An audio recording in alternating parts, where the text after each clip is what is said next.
Yo, what is up, guys? It is me. It's been about 10 days since I posted a video because I've been very busy with stuff. It's been a very busy. I can't really make up a good excuse for it because so much shit has been going down, but there's not really anything I can do about it. But we're back with another Tri-Series review. This time we're going to be reviewing the Mitsubishi MiEV or MiEV Evolution 2. The Tri-Series ended on, I believe it was December 15th. So congratulations if you won it. I'm not really sorry for you if you didn't. This thing is a pile of trash. So let's actually get into it. So we're going to start off once again with the qualifiers. It was 5 times 1990 saloons. RQ was rather low, so you couldn't go full out on the standard tire Evos because you can see 3 of the track sets are 3 races on each of the track sets are wet. So it's 3 wet, 3 wet, 3 wet, 3 wet, and then 2 kind of twisty dry tracks. So our hands over here, we have Bacon Man. So Bacon Man, Corvette Lover, and Onsami, they are all running the A 4-wheel drive slick. I mean, that's kind of all they could use because the older saloons were all 4-wheel drive. And then where everyone kind of differs is what they used for their second on-road cars. So Bacon Man opted for the RQ59 BMW M5, Corvette Lover opted for the RQ44 Challenger RT Concept, and Onsami opted for the Laguna Super Touring. I think it's something called the BTCC or the Super Touring. And then you can also see he's working on upgrading that Infinity. I'm not actually entirely sure if that's the final hand that they ended up using. It's the only one I could find, and they ended up tier 1 qualifying last time I checked. All in all, it was decent qualifiers. You can get the Morgan and the BMW, nothing really that special. The prelims, this is where things kind of get mixed up a little bit. They moved the Epic away from the qualifiers and into the prelims to kind of opt for a staircase. Quals, Ultra, prelims, Epic, finals, Legendary, provided you had a good enough hand to make it that far. It was 4-wheel drive Japan Pro Tour, and since it was basically a Subaru Fuckfest, Hutch decided to throw in a double off-road on 3 of the 4 track sets, because I don't think Hutch has figured out yet. Oh, never mind, it's not the right event. But yeah, you can see on the final track set all the way down here, they did not use an off-road. So one of your off-roaders had to get used on the on-road, which is why I was actually very good to opt for the Gravel Express, because it was very good on the Canyon Lookout, the Testable Dirt, and the Miami Causeway Drag, because it had a decent amount of MRA. So your Epic was the Continental, and your Ultra was the Lacrosse. I couldn't actually find any prelims hands that did tier 1 or tier 2. I'm sorry about that. But like I said, stuff's been going down, so I've kind of lost access to part of the community.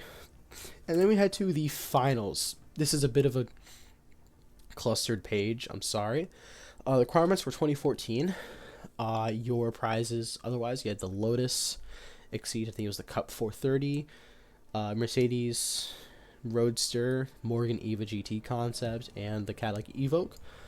Your final track sets, there was one medium on 2 of 4 track sets, 2 mediums on 1, and 0 medium on the last. There's 1 wet on each. They're twisty wets, so opting for the Lacrosse isn't a bad idea. But as you'll see here on these hands, no one is actually running a standard tire car, because I think the lowest you could use... No, there was the CTS Coupe, the 65 or the 66, and then there was Lacrosse. Those are the only 2. So you can see here, so 6 hands that I were able to find. We have Mike on top drives, Joe Hamilton, Corvette Lover, Blossom Charger, Chico, and I think it's pronounced Saibun. I'm sorry if I butchered that. These guys all won the prize car, so congratulations to them. You can see all the legends are upgraded, I do believe. So that is 223. This is 113. This is 122 maxed. That might be 123. 113, 121. All of these legends are 113. That's... Ooh, that might... I don't know. That's not max, though. I don't think that's max. Neither is that Koenigsegg. I don't know about the tunes on the radicals. Never mind. I'm an idiot. This might be 213 and this might be 223. Whatever. And then this is 123. That's 112. That's 112 and that's maxed. And then that's 111 maxed and maxed.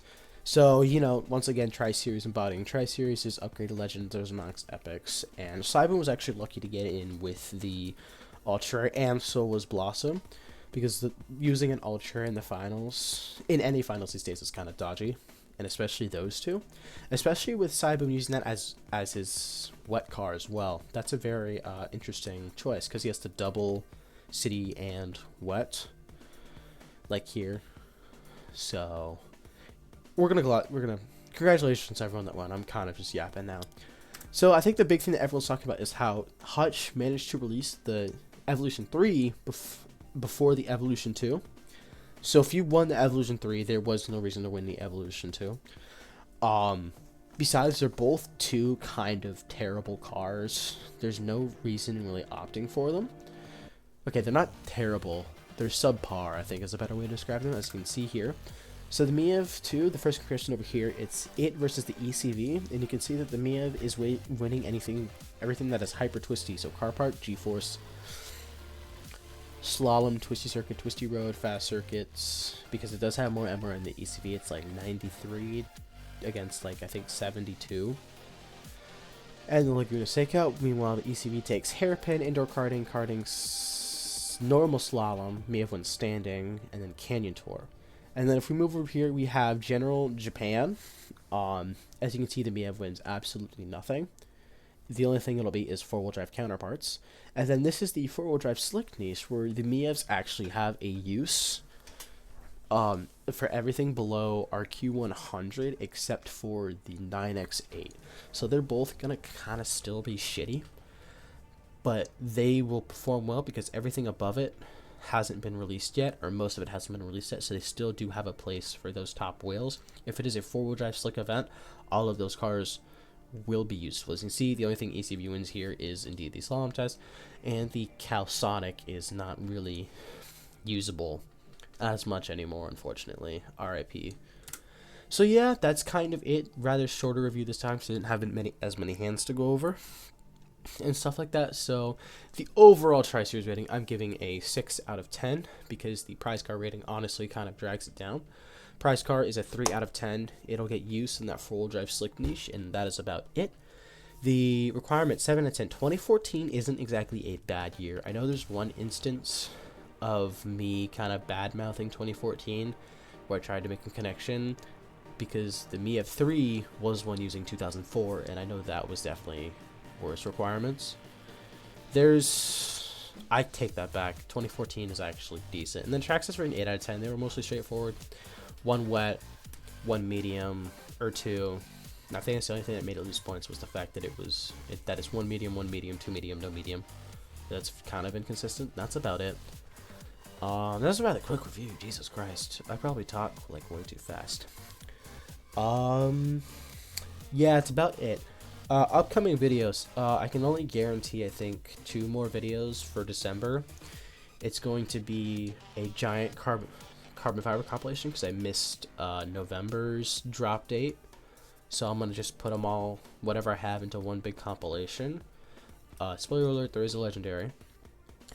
And then the other thing is Gunther's prizes reviews. I just have to wait for more times to get inputted, and then we can go take a look at that. That's all I have for you guys. Thank you guys so much for watching. I hope you enjoyed. If you did enjoy, please consider leaving a like and subscribing to the channel, and I will see you guys in the next one. Peace.